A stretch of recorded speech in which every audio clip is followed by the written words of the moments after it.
জলে চলে স্টিমার, আকাশে ওড়ে প্লেন, রকমারি কাহিনী নিয়ে এসে গেল গল্পলেন।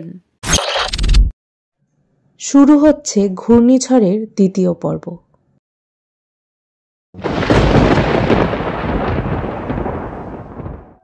অর্চিতা তখন রায়ের কাঁধে হাত রেখে বলল, এই দিদি, কি বলছে বলতো সুমিতাদি? কি আছে আমাদের বাড়িতে?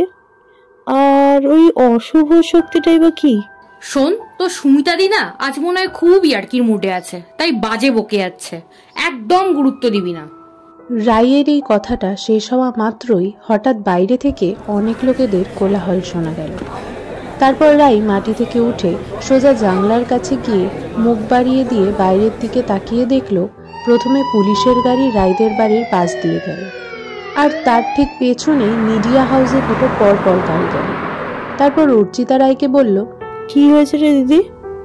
আমার মনে হয় সামনের গলিটায় শুধু গাছ ভেঙে পড়েনি, তার সাথে হয়তো আরো কিছু গুরুতর ঘটনা ঘটেছে, তাই হয়তো পুলিশ আর মিডিয়াও এসছে। তাহলে তোর আমার কথা মাতালের মতো লাগছে, তাই তো? হ্যাঁ, তা নয় তো কি, সেই তখন থেকে দেখছি বাড়ি আসা থেকে শুরু করে কি সব ফালতু বকে যাচ্ছিস। তোর মাথাটা না পুরো খারাপ হয়ে গেছে। আচ্ছা আচ্ছা, অনেক ইয়ার্কি হয়েছে, এবার দে তো, বোতলটা আমি ঘোরাচ্ছি। এই বলে রাই আবার বসে গিয়ে বোতলটা এক পাক ঘুরিয়ে দিল।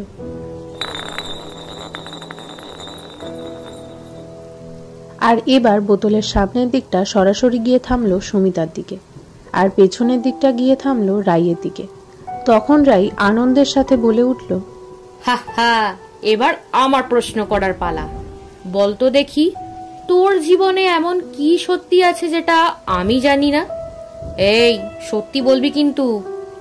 তখন সুমিতার মুখের সেই প্রাণোচ্ছল ব্যাপারটা হঠাৎ কোথায় যেন হারিয়ে গেল।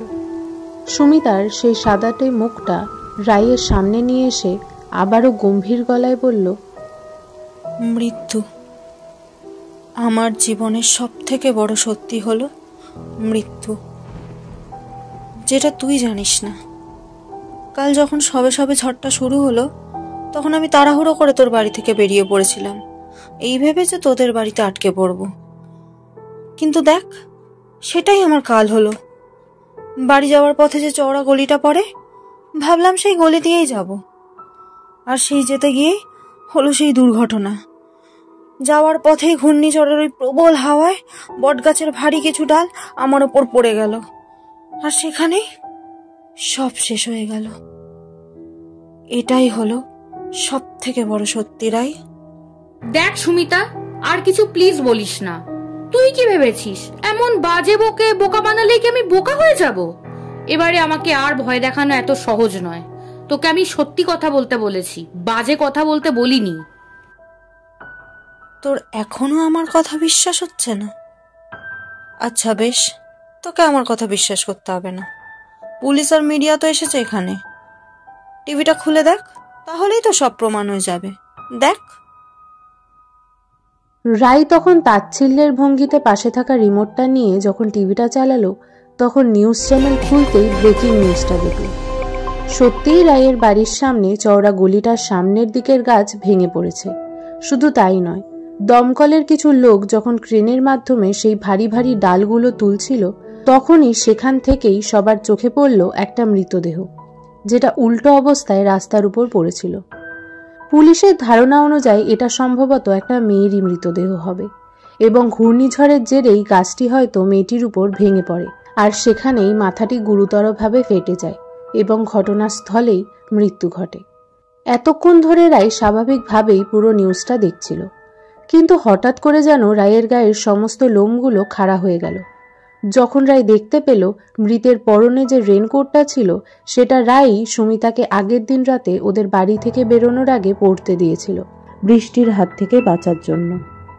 রাই দেখল টিভি স্ক্রিনে খবরে দেখানো ঘূর্ণিঝড়ের দুর্ঘটনায় তাদেরই বাড়ির সামনে একটি যুবতীর মৃত্যু হয়েছে, আর রায়ের রেনকোট পরা অবস্থায় সেই যুবতীর মৃত্যু হয়েছে।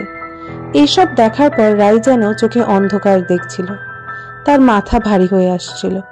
কখন যে রাই অজ্ঞান হয়ে মেঝেতে পড়ে গেল তা সে নিজেও বুঝতে পারল না। কিছুক্ষণ বাদে যখন রায়ের জ্ঞান ফিরল, তখনও দেখলো ও মেঝের উপরই শুয়ে আছে, আর ওর মুখের সামনে অর্চিতা সুমিতা বসে আছে। রায় মেঝেতে শোয়া অবস্থাতেই বলল, আমি কতক্ষণ ধরে এই মেঝেতে পড়েছিলাম? এই তো প্রায় 10 মিনিট হলো তুই অজ্ঞান হয়ে মাটিতে পড়েছিলিস। এরপর সুমিতাদি তোর চোখে মুখে জল ছিটিয়ে তোকে জ্ঞান ফেরালো।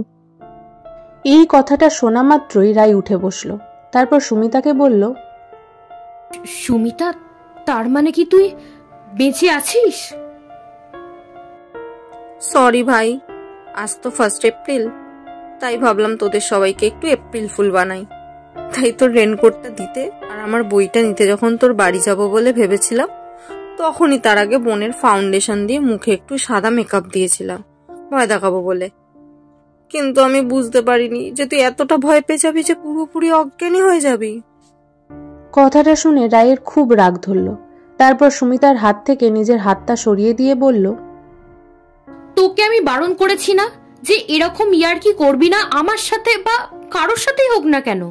তোর কাছে এটা মজার ব্যাপার হতে পারে, কিন্তু আমার কাছে নয়। আর যদি আমার কিছু গুরুতর একটা হয়ে যেত, তাহলে কে তার দায়িত্ব নিত? ক্ষমা করে দে ইয়ার, এরকম আর আমি কোনো দিন করব না, কথা দিচ্ছি। রায় সুমিতাকে কিছু একটা বলতে যাবে এমন সময় হঠাৎ করে ভাবনা এলো, আর সঙ্গে সঙ্গে উঠে দাঁড়ালো। রায়কে এরম করে হঠাৎ উঠে দাঁড়াতে দেখে অর্চিতা বলল, কি রে, কি হলো? এভাবে উঠে দাঁড়ালি কেন? সুমিতা, তুই যদি আমার রেনকোটটা ফেরত দিবি বলে এখানে এসেই থাকিস, তাহলে ওই মৃতের গায়ে যে রেনকোটটা ছিল, তাহলে ওটা কার হবে? অন্য কারোর। ওই রকম প্রিন্টের রেনকোট তো অনেক হয়ে থাকে নিশ্চয়ই, এত চাপ নেওয়ার কি আছে? না না, এরকম প্রিন্টের রেনকোট আরো থাকতে পারে না। আমার দাদু নিজের দায়িত্ব নিয়ে এরকম প্রিন্টের রেনকোট বানিয়ে দিয়েছিলেন আগের মাসেই। এমনকি রেনকোটের ডিজাইনটা আমার দাদু নিজে বানিয়েছিলেন। তাহলে এটা কি করে সম্ভব যে এই মৃতের গায়ে আমারই মতন রেনকোট পরে থাকবে? হঠাৎ ড্রয়িং রুমের একটি আলতো করে বন্ধ করা জানলার 2 পাল্লা হাওয়ার দাপটে সজোরে আওয়াজ করতে শুরু করলো। সেই আওয়াজে সবাই তখন চমকে গেল। লাইটটাও নিস্তেজ অবস্থায় দুবার কেঁপে নিভে গেল। রায় সেই জানলার অল্প আলোয় দেখল খেলার সময় চিনি ঠিক যেমন ভঙ্গিতে বসেছিল, ঠিক তেমন ভঙ্গিতেই এখনো অবধি বসে আছে, টেবিলে থাকা বোতলটির দিকে তাকিয়ে। জানলা থেকে আগত শীতল হাওয়ায় বোতলটা একটু ঘুরে গেল, আর এবারে বোতলের সামনের দিকটা চিনির দিকে গিয়ে পড়ল। তারপর চিনি বলল, এবার আমার সত্যি কথা বলার পালা। রাস্তায় পড়ে থাকা সে মৃত মেয়েটি আর কেউ নয়, সেটা আমি দিদিমণি।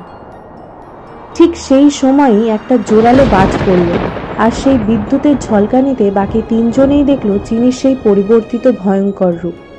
চিনির মাথার ওপরে ব্রহ্মতালুটা পুরোপুরি ফেটে গেছে, আর সেখান থেকে চুইয়ে চুইয়ে রক্ত কপাল থেকে নাকে আর তারপর বুকের দিকে গড়িয়ে পড়ছে। ডান দিকের গালের মাংস বলে আর কিছুই নেই, বরং সেখান থেকে ভেতরের দাঁতের কপাটিটা পুরো বেরিয়ে আছে। চিনির হঠাৎ করে এরকম ভয়ানক রূপ দেখে সুমিতা নিজেকে সামলাতে না পেরে অজ্ঞান হয়ে গেল। অর্চিতা একটা তীব্র চিৎকার করে মেঝেতে বসে কাঁপতে শুরু করলো। কিন্তু রায় এতটাই ভয় পেয়ে গেছে যে মুখ দিয়ে তার একটা আওয়াজও বেরোচ্ছিল না। স্থির হয়ে দাঁড়িয়েছিল সে, একটুও নড়তে চড়তে পারছিল না। মনে হচ্ছে যেন কেউ ওর শরীরটাকে আষ্টে পৃষ্ঠে বেঁধে রেখেছে। রায় দিদিমণি, তুমি প্রশ্ন করেছিলে না ওই রেনকোটটা কার? ওটা তোমার বোনেরই রেনকোট। তোমার দাদু তোমার বোনকে ওই একই রকম দেখতে রেনকোট উপহার দিয়েছিল। কাল রাতে যখন সবে সবে ঘূর্ণিঝড়টা শুরু হলো, আমি তখন তাড়াহুড়ো করছিলাম হাসপাতালে যাওয়ার জন্য, নিজের মেয়েটাকে 2 চোখ ভরে দেখব বলে। কিন্তু ওপরওয়ালা অন্য কিছুই আমার ভাগ্যে লিখে রেখেছিল। তাই সামনের গলিটা দিয়ে যাওয়ার পথেই গাছটা ভেঙে পড়লো এমনভাবে আমার মাথার উপর যে আমার সেই মুহূর্তেই মৃত্যু হলো। তাই তো আমার মেয়ের পাশে না থেকে তোমাদের বাড়ির সমস্ত কাজ করে গেছি, আর আমি মৃত্যুর পরেও তোমাদের বাড়ির সমস্ত কর্তব্য পালন করে দিয়েছি। আমি আমার বাবার কথা রেখেছি দিদিমণি, তোমাদের কোনো রকম কর্তব্যের ত্রুটি রাখিনি। এতক্ষণে হয়তো আমার মেয়ে খবর পেয়ে গিয়েছে আমি আর নেই। শুধু তোমাদের কাছে একটাই অনুরোধ রইল, আমার মেয়ের একটু পাশে থেকো। যতই হোক আমার এই অকাল মৃত্যু সহ্য করতে পারবে না। এতক্ষণ ধরে রাই চিনির সমস্ত কথা শুনছিল, কিন্তু হঠাৎ একটা কলিং বেলের আওয়াজে রাই আবার চমকে উঠে দরজার দিকে তাকালো। তারপরেই রাই যখন আবার চিনির দিকে তাকাতে গেল, তখন দেখে চিনি আর ওই জায়গায় বসে নেই। লাইটগুলো সব আগের মতো করে চলতে শুরু করলো। রাই পাগলের মতো ঘরের চারিদিক থেকে চিনিকে খোঁজার চেষ্টা করলো, কিন্তু কোথাও দেখতে পেল না। তারপর আবার কলিং বেলের আওয়াজ আসতেই রাই এবার দরজাটা খুলতে গেল। দরজা খুলে দেখলো রায়ের মা বাইরে হাতে ব্যাগ নিয়ে দাঁড়িয়ে আছেন। রাইকে দেখে তিনি বললেন, কি রে, কতক্ষণ ধরে কলিং বেলটা বাজিয়ে যাচ্ছিলাম, দরজাটা খুলছিস না কেন? কি এমন রাজকার্য করছিলিস? যাকে তাড়াতাড়ি তৈরি হয়ে নে, আমাদের এক্ষুনি হাসপাতাল যেতে হবে। চিনি আর নেই। পুলিশ আজ জানালো যে কালকের ঘূর্ণিঝড়ের দুর্ঘটনায় ওর প্রাণ চলে গেছে। এখন হাসপাতালে ওর মেয়ে একা আছে, ওদেরকে খবরটা দিতে হবে। তাই বলছি তাড়াতাড়ি চল, নয়তো দেরি হয়ে যাবে।